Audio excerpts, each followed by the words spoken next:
iyo wasiirada kale oo martida kale ah dhammaanteen anigu ku hadlaya afka dowladaha xubnaha ka ah dowladda federaalka waxaan ka mahad celinaynaa abaabulka shirka oo wasaaradda arrimaha gudaha iyo saaxiibadeed ay noo abaabulayaan mar walba waxaa meel fiican marayo operationnadii lagula dagaalaya argagixisada haddii aan ku bilaabo Hirshabeelle waxaa gabagaba marayo xoreyntii deegaanada marka laga reebo degmada Aadayabaal deegaanada kale oo dhan waxay gacanta dawladda soo galeen iyo ciidanka dib u xoreynta gobolka Shabeellada Dhexe iyo gobolka Hiiraan waxaa dhiman degmada Aadayabaal waxaan leenahay alxamdulillah waxaa mahadda iskale Ilaahay waxaa taageerayaasheena iyo dowladda federaalkana waxaan ka mahad celinaynaa garab istaagga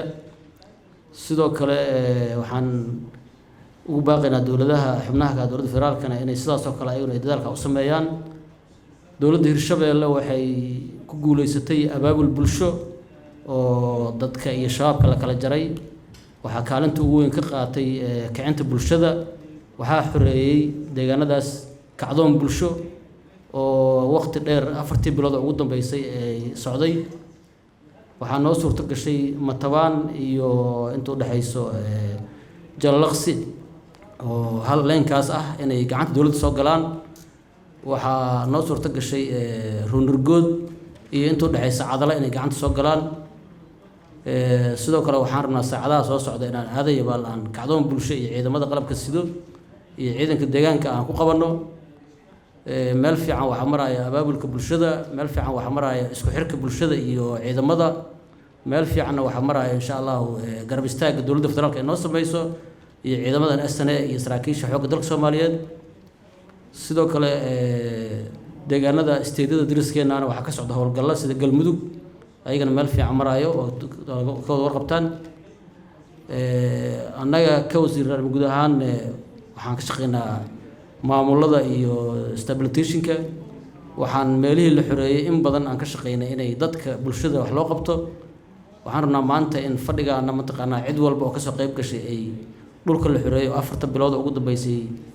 gacanta ku jiro in wax laga qabto Hirshabeelle iyo Galmudug iyo South West intaba iyo Jubbaland waa wada joognaa waxaan rajaynaynaa Jubbaland inay ballan qaadeen inay bilaabaan howlgaladii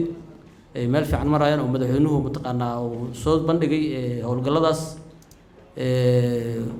koonfur galbeedna hadda dhowr degmo ayaa ka socdaan howlgaladu mudane ra'iisul wasaare ku-xigeen mudane wasiir arrimo gudaha waxaan leenahay afka dowlad goboleedyada oo ku hadlaya dowlad goboleedyadu waxay diyaar u yihiin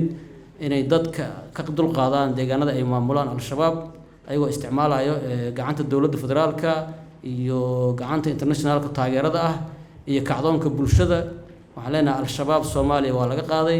sababtaasna waxaan leeyahay inay sheego doonto Hirshabeelle abaabulkii dhacay iyo kacdoonkii bulsho oo saldhigga ay u ahayd Matabaan iyo Maxaas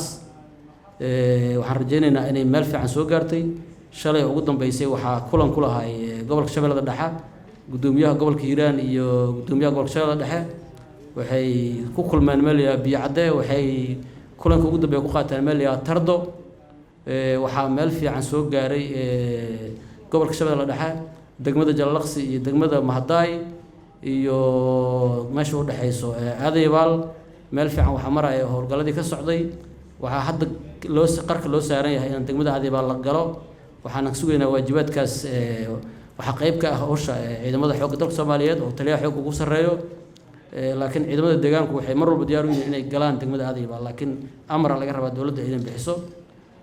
kalsooni badan aan ku qabnaa in dowladuna garab istaaggeeda ay nagu taageeri doonto anoo ka faa'iideysanaa fursadda la siiyana waxaan rabaa internationalka meesha fadhiyo in deegaanadaas Hirshabeelle aan maanta sida xogta aan ka hayo diyaar u ah in la wada xoreeyay qaybaha dhibana la xoreey doona in kaalinta stabilizationka laga qaato wasiir fiqina wuu ka warqabaa aniga asiga safarra badan isla galnay buulburda ku ka tahay waxaan leeyahay soo dhawaada saaxiibadeyda aan wafkooda ku hadlayna waxaan leeyahay Jubbaland iyo Koonfur Galbeed iyo Galmudug howlgaladu isku sii uga socdaan Galmudug iyo waliba Galmudug iyo Koonfur Galbeed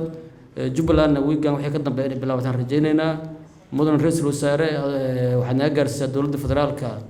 in isteedadu ay diyaar u yihiin inay dadkooda ka saaraan gacanta cadowga waa maasantiin